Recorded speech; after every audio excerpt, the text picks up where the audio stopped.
ایک اور بات جس کا جواب میں مناسب سمجھتا ہوں کہ دیکھیں جماعت عمریہ، کیونکہ ان کے پاس ان کے اصول دین جو ہے نہایت کمزور ہیں بیچاروں کے، بلکہ کمزور کیا کچھ ہے بھی نہیں ان کے دلائل وغیرہ. تو موجودہ دور میں کیونکہ وہابیت کے پاس، حنابلہ کے پاس، ابن تیمیہ کے اتباع کے پاس پیسہ بہت ہے، پیٹرو ڈالرز ان کے پاس بہت زیادہ ہے، ٹھیک ہے نا. تو اس کے اثرات آپ پاکستان میں، ہندوستان میں، بلکہ دنیا کے ہر کونے میں مسلمانوں میں دیکھ رہے ہیں کہ وہابیت نے اپنی توحید کی جو ورژن ہے، وہابیت میرے پاس یاد رکھو عزیزو، ابن تیمیہ جو ہے، احمد ابن حنبل، ابن تیمیہ، حنابلہ، یہ بقیہ مسلمین کے نزدیک، بالخصوص اشاعرہ اور ماتریدیہ کے نزدیک یہ مشرک ہیں، یہ بری طرح کے شرک میں مبتلا ہیں، کیونکہ یہ مجسمہ ہے. ان کو مجسمہ کہتے ہیں، ان کو حشویہ کہتے ہیں، ان کو ان کی تکفیر میں وہ شک نہیں کرتے. اب اور دوسری طرف جو حنابلہ ہیں، اشاعرہ، جو مثلا جماعت عمریہ کے 80% اشاعرہ ہیں، اس میں سے کچھ ماتریدیہ بھی ہیں، اور ماتریدیہ اور اشاعرہ کا اللہ کے صفات کے متعلق ان کے عقائد ایک جیسے ہیں، ان میں فرق نہیں ہے، بہت قلیل، نادر، یعنی ذکر کرنے والی بات نہیں ہے، اس میں فرق ہے، ٹھیک ہے نا. تو ان کی جو جمہور ہے، جو غالب اکثریت قاطعہ ہے جماعت مخالفین کے، وہ کیا ہیں؟ اشاعرہ ماتریدیہ ہیں. اشاعرہ ماتریدیہ حنابلہ کو اس مسئلے اللہ تعالیٰ کے صفات کے معاملے میں مشرک مجسمہ سمجھتے ہیں، دوسری طرف وہ ان کو مشرک سمجھتے ہیں، ٹھیک ہے نا. وہ اشاعرہ اور ماتریدیہ کو، یعنی کون؟ یعنی جماعت حنابلہ، ابن تیمیہ کے ماننے والے سلفیہ، آج کل جن کو آپ وہابی کہتے ہیں، یہ ان کو مشرک سمجھتے ہیں. لیکن یہ ایک دوسرے پہ کفر کا جو طعنے ہیں یہ کتابوں میں ہیں، اس کو عام طور پر منابر سے، اسپیکر سے ظاہر نہیں کرتے. کیوں ظاہر نہیں کرتے؟ اس کی وجہ کیا ہے؟ کیونکہ اشاعرہ کے پاس، ماتریدیہ کے پاس پیسے بہت کم ہیں. ان کی فنڈنگ کہاں سے؟ ان کی فنڈنگ اتنی نہیں ہوتی، ٹھیک ہے نا. یہ جو ان کے پاس پیسے تو عوام سے آئیں گے، جن لوگوں نے مسجد میں کچھ چندے دے دیے. دوسری طرف جو حنابلہ ہیں، سلفیہ ہیں، وہابی ہیں، ان کے پاس پیسے بہت ہیں، کیونکہ سعودی عرب کا پٹرول ہے، خلیج کے دول کا، خلیج کے ممالک کا ان کے پیسے ہیں، ان کے پاس پیسے بہت ہیں، ٹھیک ہے. تو وہابی اس لیے عام طور پر علناً جماعت اشاعرہ اور ماتریدیہ کی تکفیر نہیں کرتے، ان کو مشرک نہیں کہتے اپنے اسپیکرز میں، یعنی پلیٹ فارمز میں، پبلکلی. اس لیے نہیں کرتے کیونکہ ان کی اکثریت ہے، اکثریت کو وہ اپنے سے دور نہیں کرنا چاہتے. وہ اپنی، اگر وہ کہہ دے کہ آپ لوگ مشرک ہو، تو لازمی بات ہے سامنے والے بھی ان کا جواب دیں گے، تو اس بات کو ظاہر نہیں کرتے. ایک وجہ یہ ہے کہ یہ وہاں بھی بہت کم ہے، ایک وجہ. دوسری وجہ یہ ہے کہ ان کا جو ابھی پڑا ہے نا، ان کے لیے جو لاٹری ٹکٹ نکلا ہے وہابیوں کے لیے، یہ شیعہ انقلاب ہے، وہ حکومت ایران ہے، انقلابی ایران. تو ان کو ایک ایسا دشمن ملا ہے کہ وہ اپنے سارا ان کا توجہ تکفیر کا جو ہے وہ شیعوں کے خلاف ہے، ٹھیک ہے. تو وہ جو ان کی خلاف ہے، اشاعرہ ماتریدیہ کو انہوں نے سائڈ پہ رکھا ہے فی الحال، ٹھیک ہے. اور جماعت اشاعرہ ماتریدیہ، ان کے علماء کیوں اس بات پہ کو اپنے عوام کے لیے ظاہر نہیں کرتے کہ حنابلہ، سلفیہ یہ لوگ مجسمہ ہیں؟ اس لیے کہ فنڈنگز بہت آتے ہیں، کہ اگر انہوں نے چندہ لینا ہے، ان کی یونیورسٹیز ہیں، ان کے دارالعلوم ہیں، ان کے مساجد ہیں، انہوں نے جو پیسے آتے ہیں سعودی عرب وغیرہ سے، اگر وہ ذکر بھی کریں کہ یہ وہابی جو ہیں یہ مشرک ہیں، تو ان کو پیسے نہیں ملیں گے. سمجھ میں آ رہی نا بات آپ؟ وَإِلَّا اگر آپ دیکھیے مثلا ابن تیمیہ نے عقائد پہ جتنے کتابیں لکھی ہیں، اس نے صرف ایک کتاب شیعوں کے خلاف لکھا ہے، ایک کتاب. وہ کیا ہے؟ منہاج السنہ. اور وہ کتاب بھی اتنی علمی کتاب نہیں، سراسر جھوٹ ہے، اس میں مواد بہت کم ہے، جھوٹ بہت زیادہ ہے اس میں. لیکن اس نے دیکھیں اشاعرہ کے خلاف کتنے کتابیں لکھی ہیں. اس نے فخر رازی کے اقوال، ابو حامد غزالی کے اقوال، سینکڑوں کتابیں اس نے لکھی. میں غلط نہیں کہتا، ابن تیمیہ کے تالیفات بہت زیادہ ہیں. اس نے سینکڑوں کتابیں ان کو مشرک ثابت کرنے کے لیے لکھی ہیں. سمجھ میں آ رہی بات آپ کو؟ اور اسی طرح مثلا محمد ابن عبد الوہاب جو ہے، اس نے شیعوں کے خلاف کیا کام کیا؟ بہت کم کام کیا، بہت قلیل. اس کے 1-2-3 کتابیں ہیں، شاید ایک کتاب ہے الرد علی الرافضہ، بہت چھوٹی کتاب، اس میں مواد نہیں. باقی ساری کتابیں جو ہیں اس کی کس کے خلاف ہیں؟ اشاعرہ کے خلاف. اور اس نے جتنے جنگیں لڑی ہیں سب اشاعرہ کے خلاف. مختلف جو قبائل تھے نجد میں، حجاز میں، سعودی خاندان کے ساتھ مل کر محمد ابن عبد الوہاب نے ان کے خلاف اعلان جنگ کیا، اعلان جہاد کیا کہ یہ لوگ مشرک ہیں. ان سے دوبارہ کلمہ پڑھایا، ان کو دوبارہ اسلام میں داخل کرایا، ٹھیک ہے، جتنے مسلمان تھے نجد و حجاز میں، کہ آپ لوگ مشرک ہو، کیونکہ آپ اللہ تعالیٰ کی صفات کے منکر ہیں، آپ اسماء و صفات کے منکر ہیں، کہ اللہ تعالیٰ کا ہاتھ ہے، اللہ تعالیٰ کا چہرہ ہے، اللہ تعالیٰ کا سر ہے، ٹھیک ہے نا، اللہ تعالیٰ مسکراتا ہے، یہ اللہ تعالیٰ بیٹھتا ہے، عرش پہ بیٹھتا ہے، وہ نیچے اتر آتا ہے، ٹھیک ہے نا.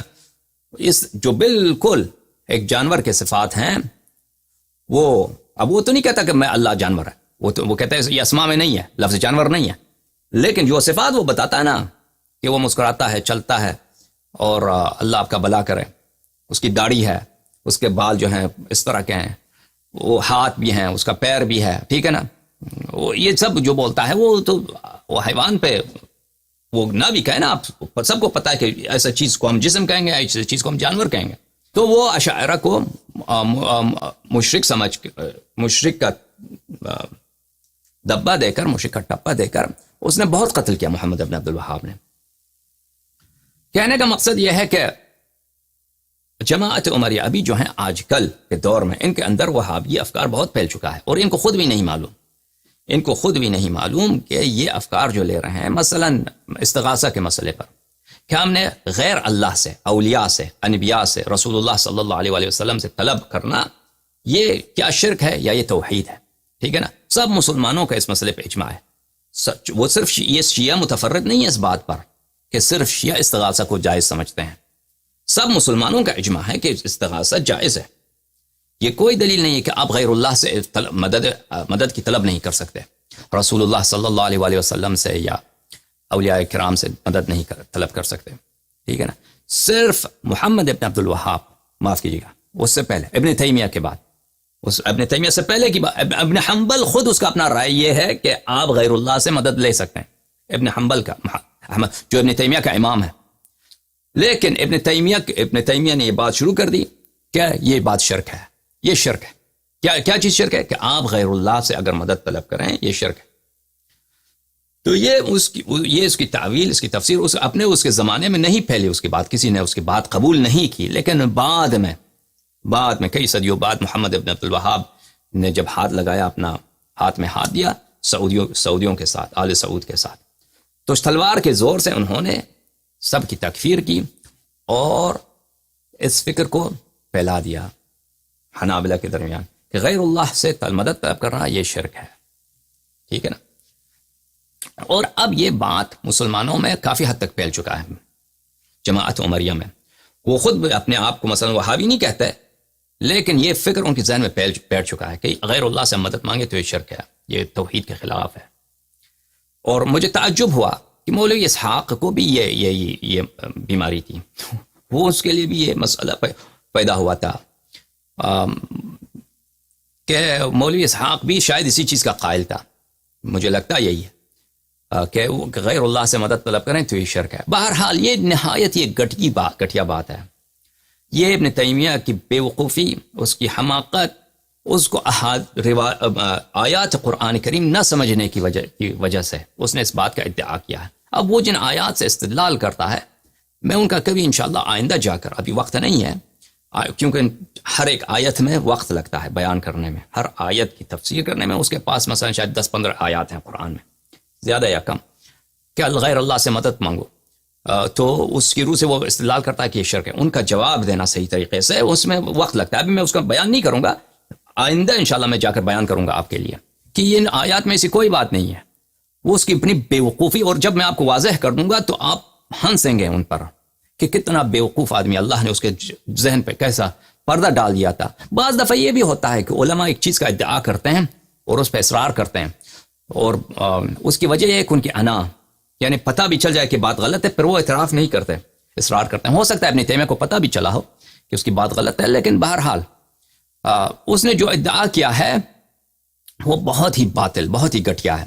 اور جو لوگ صحیح انہوں نے تفسیر کا مطالعہ نہیں کیا ہے، عربی زبان پہ انہوں نے کام نہیں کیا، تحقیق نہیں کیا ہے، تو وہ بھی بے وقوفی کی وجہ سے، جہل کی وجہ سے اسی بات کو مان جاتے ہیں کہ غیر اللہ سے طلب کرنا یہ شرک ہے. لیکن اس کی تفصیل جا کر ہم آئندہ بتائیں گے آپ کو. اب مولوی اسحاق بھی شاید اسی وہابیت کے کدے میں پڑ چکا تھا، لیکن یہ اس کی اپنی جو ہے عدم مطالعہ ہے، عدم تحقیق ہے.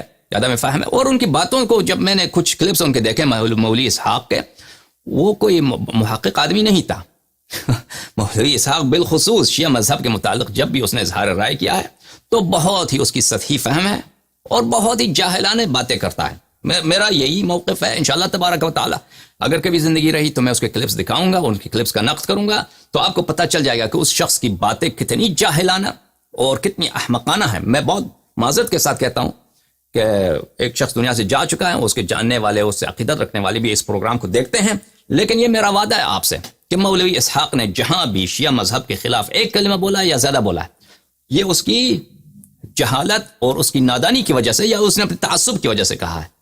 اور جب حقائق دکھائیں گے تو آپ کو پتہ چل جائے گا کہ اس نے بداحت کے خلاف بدیہی باتوں کا اس نے رد کیا ہے. بہرحال تو اسی سلسلے میں ملاحظہ فرمائیے کہ جماعت جو وہابی حضرات ہیں ان کے افکار کیونکہ جماعت عمریہ میں پھیل چکا ہے، تو یہ عمریہ جماعت کے بعض خطیب یا بعض نوجوان یہ سمجھتے ہیں کہ شیعہ متفرد ہیں اس بات میں، صرف شیعہ ہی یہ استغاثہ کو جائز سمجھتے ہیں. درحال کہ یہ نہیں ہے، سب مسلمان کے طوائف استغاثہ کو جائز سمجھتے آ رہے ہیں سوائے ابن تیمیہ کے. اور ابن تیمیہ کے بعد یعنی ابن تیمیہ کی وفات سنہ 728 کو ہے، اس کے بعد ابن تیمیہ کے ماننے والوں نے اس کا انکار کیا ہے. باقی سب مسلمان اس پہ کسی نے منع نہیں کیا ہے کہ آپ استغاثہ نہیں کر سکتے. لہذا پہلی بات ہماری یہ ہے، جو لوگ کہتے ہیں کہ غیر اللہ سے مدد طلب کرنا یہ شرک ہے، ہم کہتے ہیں آپ کیوں صرف شیعہ سے خطاب کرتے ہیں؟ آپ کو پہلے آپ کو یہ بات ماننا پڑے گا، اعتراف کرنا پڑے گا کہ سب مسلمان استغاثہ کو صحیح سمجھتے ہیں. غیر اللہ سے مدد طلب کرنا، چاہے وہ دنیا سے گئے بھی ہوں، رسول اللہ صلی اللہ علیہ وآلہ وسلم ہے، اہل بیت طاہرین علیہم السلام سے ان سے مدد طلب کرنا یہ جائز سمجھتے ہیں. لہذا آپ صرف اگر صرف شیعہ یہ کہتے ہیں، صرف شیعہ تم ثابت کرو، یہ صرف شیعہ سے خطاب کرنا یہ تجاہل ہے یا یہ جہالت ہے یا عوام کو بیوقوف بنانے کا ایک طریقہ کار ہے. بہرحال میں آپ کو ایک کسی بیوقوف آدمی نے نہج البلاغہ سے اس کو غلط، کیونکہ عربی نہیں پڑھ سکتا یا کچھ بھی، نہج البلاغہ سے اس نے ایک جملے کے پہ سے استدلال کیا. ملاحظہ فرمائیے یہ کتاب ہے نہج البلاغہ، چاپ دارالکتب المصری سنہ 2004 میں. یہاں پر صفحہ نمبر 55 میں خطاب ہے امیر المؤمنین علیہ السلام کو، کہا اپنے بیٹے محمد ابن الحنفیہ، محمد ان کے بیٹے جو ان کی والدہ کا بنی حنیف میں سے ہیں، ان کے والدہ کو کہا جاتا ہے حنفیہ، تو وہ حنفیہ ان کی ماں ہیں. اپنے بیٹے محمد ابن حنفیہ ان کو رعایت دیا تھا، پرچم دیا تھا یوم جمال. اس میں یہ ہے کہ وَعْلَمْ أَنَّ النَّصْرَ مِنْ عِنْدِ اللَّهِ سُبْحَانَهُ، تم جان لو، علم رکھو کہ پیروزی اللہ کی جانب سے ہے، کہ پیروزی نصرت اللہ کی جانب سے ہے.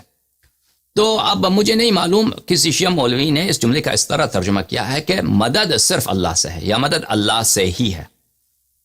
تو وہ جو وہابیت سے متاثر ایک نوجوان ہے، اس نے استدلال کیا کہ دیکھو شیعہ تمہارے نہج البلاغہ میں لکھا ہے کہ مدد صرف اللہ کی جانب سے ہے یا مدد اللہ ہی سے ہے. تو میں نے وہ ترجمہ نہیں دیکھا. بہرحال اس جملے کا ترجمہ وہ نہیں ہے. شیعہ مولوی نے اگر کسی نے غلط ترجمہ کیا ہے تو ترجمہ حجت نہیں ہوتا. ترجمہ اگر کوئی غلط کرتا ہے تو وہ غلط ترجمہ ہے. مثلا ایک جملے پہ حصر نہیں ہے، آپ اس میں حصر لگا دیں. امیر المؤمنین علیہ السلام نے فرمایا کہ پیروزی اللہ کی جانب سے ہے، وکٹری اللہ کی جانب سے ہے. اب یا مدد اللہ کی جانب سے. نصر پیروزی کو بولتے ہیں، نصر مدد کو، نصر وکٹری کو بولتے ہیں. اچھا مدد کو بھی آپ کہتے ہیں کہ نصر، وہ بھی صحیح ہے.